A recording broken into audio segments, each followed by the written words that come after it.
Et donc, pour finir le devoir sur les fractions, exercice 9, on vous demande de prendre 2 tiers de 27, puisqu'on nous dit qu'un documentaliste a commandé 27 BD et que le jeudi, on a 2 tiers de ces BD qui ont été empruntés. Donc, combien de BD ont été empruntés? Ça revient à prendre une fraction d'une quantité. On a vu dans le cours que prendre une fraction d'une quantité revient à faire une multiplication. Donc pour la question numéro 1, je viens faire 2 tiers de 27, ça correspond à ce calcul. Puisque la division, je vous rappelle qu'une fraction c'est une division, et une multiplication sont au même ordre de priorité, je peux soit commencer par la multiplication, soit par la division. C'est au choix. Soit je fais 2 fois 27, je calcule et ensuite je divise par 3, ou alors je fais d'abord la division par 3 et ensuite je multiplie par 2.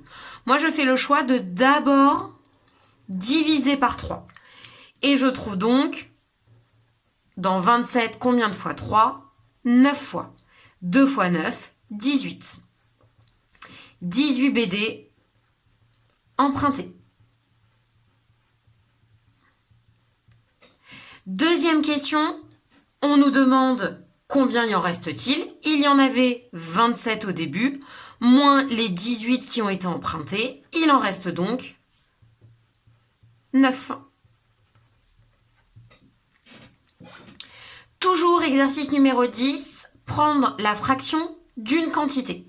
Donc on nous dit que 3 gagnants se partagent la somme de 1400 €. Le premier reçoit 4 septièmes, le deuxième 3 huitièmes et le troisième le reste. Donc pour le premier, 4 septièmes de 1400 €.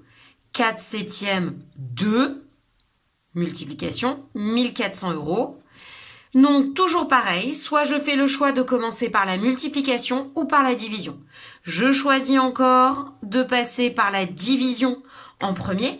Donc 4 fois, je regarde dans 1400, combien de fois 7? 14 divisé par 7, ça fait 2. Et j'ai 2 zéros, donc je rajoute ces 2 zéros qui correspondent à 100. Donc 7 fois 200, je retourne bien sur 1400. 4 fois 200, ça nous fait 800. Donc le premier joueur a eu 800 €. Le deuxième joueur, 3 huitièmes de 1400. Allez, pour changer, je commence par effectuer la multiplication, ce que j'ai tout à fait le droit de faire. Donc, 3 fois 14, ça nous fait 42. Et je rajoute mes 2 zéros. Il me reste ma division par 8. Je la pose, j'utilise ma calculatrice et je tombe sur 525. Donc le premier joueur a 800 €, le deuxième 525. Et donc pour avoir la somme du troisième, 1400 c'est ce qu'on avait au début. On enlève la somme donnée au premier joueur et la somme donnée au deuxième joueur. Si je l'écris de cette façon, je n'oublie pas mes parenthèses. J'ai donc 1400 moins 1325 reversés au premier et deuxième joueur. Il me reste donc 75 € pour le dernier. Il faudrait faire bien sûr des phrases-réponses, mais 300 pour le premier, 525 pour le deuxième et 75 pour le troisième. Exercice numéro 11, on utilise les fractions pour parler des heures. Alors, dans la vie de tous les jours, on utilise facilement le langage fractionnaire puisque très couramment on dit j'arrive dans un quart d'heure. Donc on parle bien d'une heure partagée en 4. J'arrive dans une demi-heure. Une heure partagée en 2. J'arrive dans 3 quarts d'heure. J'arrive dans une heure. Je prends 3 parts sur 4. Donc j'ai partagé l'heure en 4 et j'en ai pris 3 parts. Donc 3 quarts d'heure. Donc ici, 3 quarts d'heure. On sait bien que dans la vie de tous les jours, ça correspond à 15 minutes.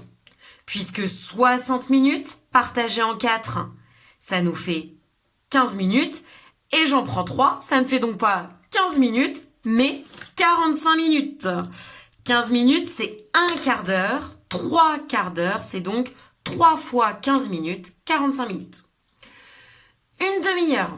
Une demi-heure, c'est la moitié d'une heure. 60 minutes partagées en deux, ça nous fait donc 30 minutes.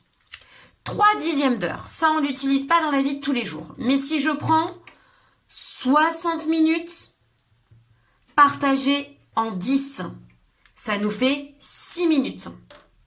6 minutes fois 3, j'ai donc 12 minutes. 9 quarts d'heure. Donc je prends 60 partagé en 4, mais je dois en prendre 9 fois. Donc 60 partagé en 4, ça fait 15 minutes. 15 minutes fois 9, on tombe sur 135 minutes. Donc 135 minutes qu'on peut aussi traduire en 2 heures et 15 minutes. Et dernier exercice, on cherche des fractions égales. Donc là, il faut qu'on trouve un lien entre les numérateurs ou les dénominateurs. Ici, je vois que de 3 à 9, j'ai fait x3. Donc je vais faire x3, puisque deux fractions sont égales quand je multiplie numérateur et dénominateur par un même nombre. Et 4 fois 3, 12.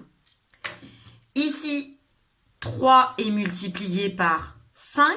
4 fois 5, je tombe sur 20. 4 est multiplié par 10. 3 fois 10, 30. Je peux faire aussi d'autres liens. 12, par exemple. 12 fois 4, et donc 3 fois 4, ça nous fait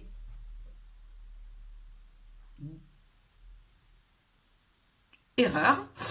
Je ne dois pas partir de 3, mais je dois donc partir de 9. Et 9 fois 4, 36.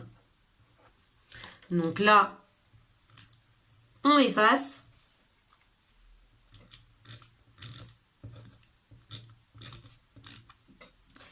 Puisque le x4 part du 12, je repars de la même fraction.